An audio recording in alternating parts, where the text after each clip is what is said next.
사랑하는 가족 여러분, 오늘 금요일 아침 예배 아버지 앞에 올려드리겠습니다. 하나님 아버지 감사하고 사랑합니다. 주님을 만나는 시간이 가장 든든하고 또 이 예배의 힘으로 오늘 하루를 살아가오니 기쁘게 받아주시옵소서. 예수님의 이름으로 기도드립니다. 아멘. 역대상 1장 1절로 4절 말씀입니다. 아담, 셋, 에노스, 게난, 마할랄렛, 야렛, 에녹, 무드셀라, 라멕, 노아, 셈, 함과 야벳은 조상들이라. 아멘. 사랑하는 가족 여러분, 오늘부터 우리는 역대상 시작합니다. 사무엘상하, 열왕기상하 바로 이어 있는 역대상하는 앞에 있는 말씀이 또 나오네 하는 생각이 들 정도로 같은 사건, 비슷한 이야기들이 반복돼서 나오는데요. 기록된 시기가 아주 다릅니다. 우리가 어제까지 본 이사야 말씀은 남유다 왕 중에 우시야 왕으로부터 시작해서 히스기야 왕까지 4명의 왕과 함께 있었던 그 시대에 하나님 말씀을 전한 선지자였죠. 하지만 이사야의 시대 이후로도 왕은 남유다는 7명이나 바뀌어 갔지만 아버지께 돌아오지 않았습니다. 말씀을 아무리 줘도 귀가 닫히니 그들은 듣지 않고 응답하지 않았죠. 설마 했던 바벨론의 침공 진짜 이루어졌고 설마 했던 예루살렘과 예루살렘 성전은 정말 무너졌습니다. 이스라엘 백성들은 바벨론으로 끌려가서 70년 동안 함께 있었죠.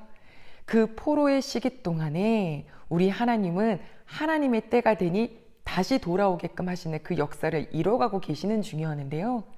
정말 바벨론 이후에 바사가 일어나서 바사가 바벨론을 이기고 그 왕 고레스가 이스라엘 백성들 보고 본국으로 돌아가라 라고 하는 무조건적인 칙령을 베풀었습니다. 그리고 70년 만에 이 땅으로 돌아온 이스라엘 백성들 다 돌아온 건 아니에요. 처음은 5천 몇 명이 돌아왔었죠. 그렇게 돌아오고 이 땅을 보니 이전에 있었던 그 아름다운 성전, 그 도시 정말 다 폐허가 되어 있고 70년 동안 버림받은 것처럼 정말 그냥 보잘것없는 사람들이 몇 명 살고 있는 이곳을 보면서 어떤 생각을 했을까요?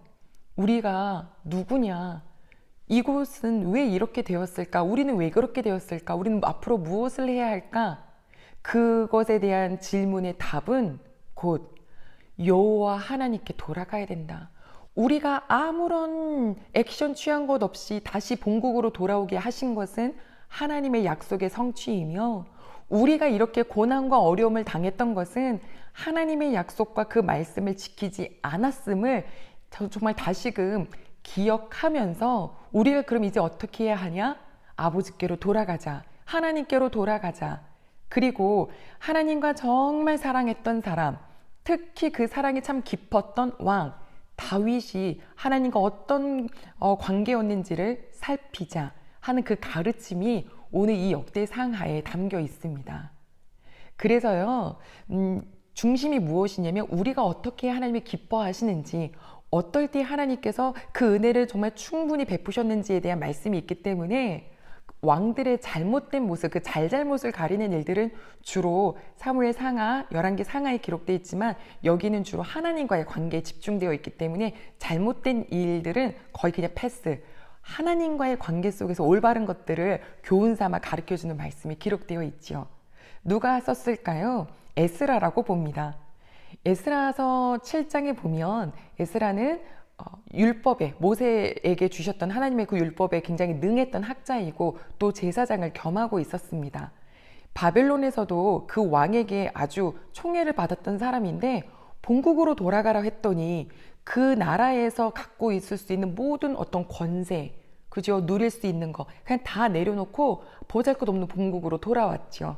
그리고 그곳에서 뭐 하기 시작하냐면 내가 이곳에서 여호와의 말씀과 율례를 가르쳐야 되겠다라고 마음을 먹은 것이 에스라 7장 10절 말씀입니다. 맞습니다. 가족 여러분, 우리는 어디서 답을 찾나요? 내가 기뻤던 때가 언젠지를 한번 생각해 보십시오. 내가 자꾸 힘들어져 가는 이유가 무엇인지도 우리는 찾아봐야 됩니다. 기억해 나가는 거예요. 저는 제가 원하는 거를 하고 싶어서 막 그 길을 가다가 이게 진짜 좋은 길인 줄 알고 막 다름질을 막 하는데 결국에는 우울해지고 힘들어지고 기쁨이 없고 얼굴에는 미소를 찾아볼 수 없는 때를 경험합니다. 이것에 대한 원인이 무엇일까를 곰곰이 생각해 보면 하나님과 이만큼 멀어져 있는 저의 모습을 봤어요. 물론 예배는 드립니다. 물론 저의 직함은 전도사였고 목사였죠. 하지만 제 심령이 하나님과 멀어져 있을 때 웃지 못하더라고요. 뭔가 똑똑한 사람들과 어울리면 그들의 지혜를 내가 얻는 것 같아서 나도 똑똑한 사람인 것 같지만 사실요, 아무리 똑똑해도 하나님 없는 똑똑은 헛똑똑입니다. 그들의 결국은 자기 자신을 높이고 나를 신으로 여기고 내가 원하는 대로 그런 마음으로 신앙생활을 했다가는 하나님이 이렇게 해라 라고 하는 말씀에 맨날 태클 걸걸요? 나는 싫은걸요? 이스라엘 백성들이 그거 한 거잖아요. 왜 우상을 섬겨요? 그들을 봤을 때는 자기가 원하는 모든 걸 줄 것 같지만 하나님은 자꾸 율법을 주시고 말씀을 주시고 괜히 이렇게 살면 손해보는 것 같고 이런 마음이 드니까 마음이 우상으로 돌이킨 거잖아요. 그 결국이 뭐예요? 힘들었던 시간. 그러나 우리 아버지는 정말 아이를 품는 어머니의 마음으로 다시금 그들을 회복시키셨죠. 그래서 말씀으로 돌아가자, 하나님으로 돌아가자 하는 말씀, 그게 바로 역대상하의 주제입니다. 사랑하는 가족 여러분, 우리 되게 든든한 거예요. 무엇이냐면 세상은 아무리 극변하고 굉장히 높은 사람들 또 뛰어난 사람들이 많아진다 하더라도 내가 하나님과 함께 있으면 하나님의 지혜를 누리는 자고요. 또 내가 하나님과 함께 있으면 세상 사람들은 헤매어 가면서 답을 찾아가는 그 길을 내 안에 계신 성령님과 또 하나님께 기도해 가면서 차근차근 의의 길로 걸어갈 수 있거든요. 내 힘으로요? 아니요. 아버지께서 주시는 힘이죠. 그러려면 먹은 것이 있어야 합니다. 그 먹은 것은 말씀이죠. 오늘부터 시작하는 이 역대상하를 먹으면서 우리는 더더욱 하나님의 길로 걸어가는 기쁨, 이 세상을 살아가면서 누군가에게 주눅드는 게 아니라 내게 주신 그 답을 찾아가는 그 기쁨 누리는 우리 모든 식구들 되시길 소망합니다. 족보로부터 시작하는데요. 사람들이 성경 읽다가 족보가 나오면 사람 이름이니까 패스하고 싶어지는 생각이 드는데 아니요. 아주 중요합니다. 다음 주 월요일부터 시작할까요? 기도하겠습니다. 하나님 아버지 감사합니다. 저희에게 매일같이 아버지 말씀 주셔서 감사합니다. 기록해 주셔서 감사합니다. 나의 삶을 하나님 말씀의 기준으로 놓고 저희들을 생각할 수 있게 해주셔서 참 감사합니다. 오늘도 그 아버지가 내 아버지, 내가 그 아버지와 함께 손잡고 걸어갈 수 있음에 든든합니다. 감사드리며 예수님의 이름으로 기도드립니다. 아멘.